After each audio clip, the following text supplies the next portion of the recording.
वो प्रशासन की भूमिका कहीं से भी संदिग्ध है, हर तरफ से संदिग्ध है। दूध की रक्षा बिल्ली को दे दी गई थी, ले रक्षा कर तू। अब बिल्ली कर सकती है दूध की रक्षा? नहीं करेगी। 14,000 पहले से ज्यादा वोट लाए मैं ऑन कैमरा कह रहा हूँ, सब चेक कर लो आप। उसके बाद कैसे हार रहे? याद रखना, बहुत देर में इंसाफ होता, लेकिन होता जरूर है। सालों बाद सोचोगे कि यार ऐसा क्या हो रहा है हमारे साथ, होगा जरूर। और उसके बाद एक मीटिंग होती है जिसमें एक बड़े अफसर आते हैं और वो 2 घंटे के बाद वो मीटिंग होती है और उस दौरान सारी चीज़ें बिल्कुल लंच के नाम पर जो है बंद कर दी गई थी। मेरा मुंशी भी मेरा कातिल हो जाए तो किसके पास जाइए? तो भगवान के पास आए। मतलब कि कहाँ जा करके सर पटके? तो हमारा गुलजू है, हमारा आराध्य देव है। ये सब जो भ्रम की स्थिति ला कर के बीच में धीरे से जो है अपना जो काम करना था, पहाड़ में कहते हैं गज बजाना, वो गज बजा करके जो अपना काम करना था वो काम वो कर ले गए। नमस्कार, आप देख रहे हैं न्यूज़ 31 और मैं हूं आपके साथ किरण। जैसा कि आप सभी जानते हैं कि 23 जनवरी को जो है चुनाव हुए थे, उसके बाद 25 तारीख को मतगणना हुई थी और हल्द्वानी से जो है भाजपा प्रत्याशी गजराज सिंह बिष्ट जो है वो जीत गए थे। लेकिन उसके बाद जो कहीं ना कहीं ललित जोशी हैं वो इल्ज़ाम लगा रहे हैं कि जो मत है जो उनके रिजेक्ट कर दिए गए, ज़्यादातर उनके ही मत रिजेक्ट किए गए। इस चक्कर में जो आज वो है मौन पदयात्रा निकाल रहे हैं और इनसे ललित जोशी से सीधे बात करेंगे कि उनका क्या कहना है और वो क्या क्या इल्ज़ाम जो है दूसरी पार्टी पर लगा रहे हैं। देख सकते हैं जो है मौन पदयात्रा है, आज ये कांग्रेस पार्टी जो है, कांग्रेस पार्टी के प्रत्याशी ललित जोशी हैं उनके द्वारा निकाली जा रही है और ये रामलीला ग्राउंड से जो है शुरू हुई है और हीरानगर के गोलजू देवता मंदिर तक ये जो पदयात्रा है निकाली गई है। आप देख सकते हैं कांग्रेस की पार्टी के लोग जो समर्थक हैं वो काफ़ी ज़्यादा संख्या में इस जो पदयात्रा में शामिल हुए हैं और काफ़ी ज़्यादा निराश भी हैं। कहीं एक तरीके से जो ललित जोशी हैं उन्होंने इसलिए आभार व्यक्त करने के लिए भी ये रैली का आयोजन किया है। तो आप मेरे पीछे देख सकते हैं जो कांग्रेस प्रत्याशी ललित जोशी हैं उनकी रैली जो है गोलू देवता मंदिर, जो न्याय के देवता हैं, वो मंदिर जो अंतिम स्थान था वहां तक पहुंच चुकी है। आप देख सकते हैं जो लोग हैं काफ़ी ज़्यादा कांग्रेस कार्यकर्ता सभी यहां पे शामिल हैं। वहीं मौन यात्रा है, जो पद यात्रा है, उसका आयोजन किया गया है जो अब अंतिम स्थान पर पहुँच चुकी है। तो मेरे पीछे आप देख सकते हैं जो कांग्रेस की जो आज मौन पद यात्रा थी वो गोलजू देवता मंदिर पहुंच चुकी है। ऐसा कांग्रेस प्रत्याशी जो ललित जोशी है, जो उन्होंने इल्ज़ाम लगाया कि उनके मत जो हैं वो रिजेक्ट कर दिए गए हैं, इस वजह से जो ललित जोशी है उनकी हार हुई थी। इसलिए अब जो कुमाऊं के न्याय के देवता हैं गोलू देवता, उनसे गुहार लगाई जा रही है कि कहीं ना कहीं जो ललित जोशी है उनको न्याय मिले और जो मत रिजेक्ट हुए हैं कहीं ना कहीं उस पर कार्रवाई हो। साथ ही निर्वाचन आयोग पर भी उन्होंने काफ़ी ज़्यादा इल्ज़ाम लगाए हैं कि उनकी भी कहीं ना कहीं मिलीभगत रही है। इसलिए जो ये चुनाव का जो रिजल्ट है वो ऐसा आया है और भाजपा के प्रत्याशी जो गजराज सिंह बिष्ट है वो जीत गए। कार्यकर्ताओं का आभार व्यक्त करने के लिए और गोलजू देवता से इंसाफ मांगने के लिए जो आज मौन पदयात्रा है इसका आयोजन किया है। तो जैसे कि आप देख सकते हैं जो कांग्रेस प्रत्याशी ललित जोशी हैं वो इस समय जो गोलू देवता मंदिर है वहाँ पे उनके शरण में आए हैं। कहीं ना कहीं न्याय की गुहार लगाई जा रही है, पूजा अर्चना की जा रही है कि जो चुनाव के परिणाम हैं, जो चुनाव के परिणाम आए हैं उससे वो संतुष्ट नहीं है। उनका कहना है कि उनके साथ कहीं ना कहीं धोखाधड़ी हुई है, इसलिए वो जो कुमाऊं के देवता, जो न्याय के देवता कहे जाते हैं गोलू देवता, उनके शरण में आज पहुँचे। अब देखने वाली बात होगी कि आगे क्या होता है। वहीं अगर बात करें मौन पदयात्रा की तो मौन पदयात्रा काफ़ी जो है शांति तरीके से हुई, क्योंकि नाम से ही दर्शाया जाता है कि मौन पदयात्रा है। तो अभी तक तो ललित जोशी हमें मिले नहीं है। ललित जोशी से बात करते हैं और उनसे जानने की कोशिश करते हैं जो पदयात्रा है वो क्यों आयोजित की गई है और साथ ही उनका जो आरोप है वो क्या क्या आरोप हैं। तो इस वक्त हमारे साथ मौजूद है कांग्रेस प्रत्याशी ललित जोशी जी। सीधे उनसे बात करते हैं और जानते हैं कि इस चुनाव में जो परिणाम उन्होंने कहीं ना कहीं आरोप लगाए उसका क्या मामला है। नहीं देखो, आरोप नहीं लगाए मैं। गजराज जी वो उनको सर्टिफिकेट मिल गया जीत का, उनको बधाई मेरी तरफ से। मैंने उनके लिए मैं कोई शब्द नहीं कहूँगा कि ठीक उनको प्रशस्ति पत्र और उनको जो पत्र देने वाले वो तो शासन होता है, लेकिन जो प्रशासन की भूमिका मेरी नज़र में थी वो प्रशासन की भूमिका कहीं से भी संदिग्ध है, हर तरफ से संदिग्ध है। जिस तरफ से काउंटिंग हुई है आश्चर्यजनक रूप से जो है वो कहाँ की उठा के कहाँ के बक्से खुल रहे हैं। 10-10 किलोमीटर की दूर काठदाम खुल रहा है, फिर भगवानपुर खुल जा रहा है, फिर वहाँ गौजदाली खुल जा रहा है, फिर कुसुमखेड़ा खुल जा रहा है। ये सब जो भ्रम की स्थिति ला कर के बीच में धीरे से जो है अपना जो काम करना था, पहाड़ में कहते हैं गज बजाना, वो गज बजा करके जो अपना काम करना था वो काम वो कर ले गए। और मुझे पूरा शक है, मैं तो अब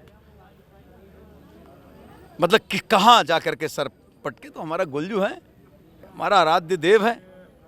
मैं सो कॉल्ड, मुझे एक आंदोलनकारी बोला जाता है ना, तो आंदोलनकारी हमेशा जो है लड़ता है, उसे लड़ना आता है, उसे चीज़ों को अपनी बात को समझाना आता है, बताना आता है। लेकिन जब मुंशी भी जो है चोर हो जाए, मेरा मुंशी भी मेरा कातिल हो जाए तो किसके पास जाइए? तो भगवान के पास आए। सर, आप अपनी प्रेस कॉन्फ्रेंस में कहते हुए नजर आए थे कि दिन में जो लंच टाइम में उसके बाद जो है 4th राउंड में कुछ ना कुछ हुआ जिसकी वजह से आपके मत रिजेक्ट राउंड से 6th राउंड तक मैं तो प्रेस के सामने बोल रहा हूं मेरी जानकारी के अनुसार राउंड 5 और राउंड 6 में क्रमशः 26,000 या 28,000 प्लस 8,000 यानी 36,000 वोट लगभग डाले जाने थे। इसमें बहुत बड़ा चंक हमारा था। वो चंक मुझे समझ में नहीं आया, वो चंक इतना गजबजा गया। और उसके बाद एक मीटिंग होती है जिसमें एक बड़े अफसर आते हैं और वो 2 घंटे के बाद वो मीटिंग होती है और उस दौरान सारी चीज़ें बिल्कुल लंच के नाम पर जो है बंद कर दी गई थी। वो बड़ा आश्चर्यजनक है। और उसके बाद जो खेल शुरू हुआ है, वो घुमाने उमाने का खेल शुरू हुआ है। ये संदिग्धता है, बहुत संदिग्ध है, बहुत संदिग्ध है। कभी इतिहास में ऐसा नहीं हुआ कि बक्से काट दाम और फिर खुल रहा है भगवानपुर, कभी नहीं हुआ। एक वार्ड वाइज बक्से खुलते थे। ये भ्रम की स्थिति पैदा कर करके अपना काम उन लोगों ने करना था। कर लिया। हम तो गोलजू दरबार में आए हैं। याद रखना, बहुत देर में इंसाफ होता, लेकिन होता ज़रूर है। सालों बाद सोचोगे कि यार ऐसा क्या हो रहा है हमारे साथ, होगा ज़रूर। सर, हल्द्वानी की जनता का इतना प्यार मिलने के बाद भी आपका पराजय हुई, तो इस पर क्या कहना चाहेंगे और हल्द्वानी की जनता से क्या अपील करना चाहेंगे? छोटी बहन, मैं तुम्हें एक बात बताऊं, हल्द्वानी की जनता से अपील नहीं, हल्द्वानी की जनता को मैं शाश्वत प्रणाम, दोनों पैर मेरे पैरों में सर रख करके मैं अपने बुजुर्गों, अपनी महिलाओं को प्रणाम करता हूं, अपने युवाओं का धन्यवाद देता हूं, अपनी बहनों का धन्यवाद देता हूं। वो को बहुत बड़ा प्रणाम। खुशी एक बात की है, आज मेरा 68,000 लोगों का मेरा परिवार बन गया।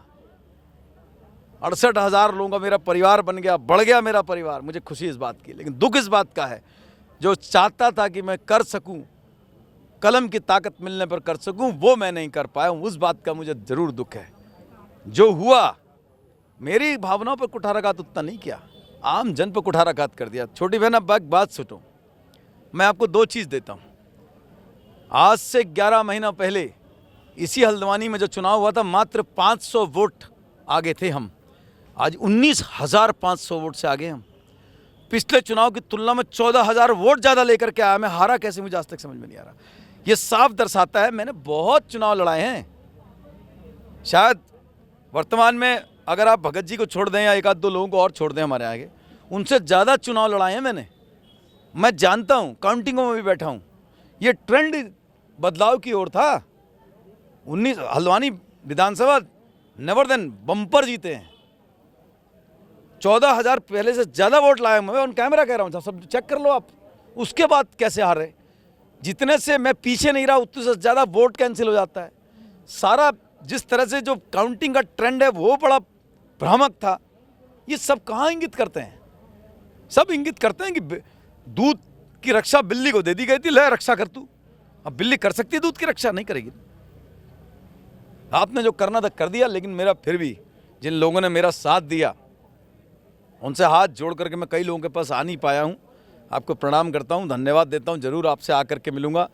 इस शहर ने जो प्रेम मुझे दिया वो कभी मेरे से नहीं टूटेगा, मेरे परिवार से नहीं टूटेगा। आप तो मेरे परिवार का हिस्सा बन गए हो।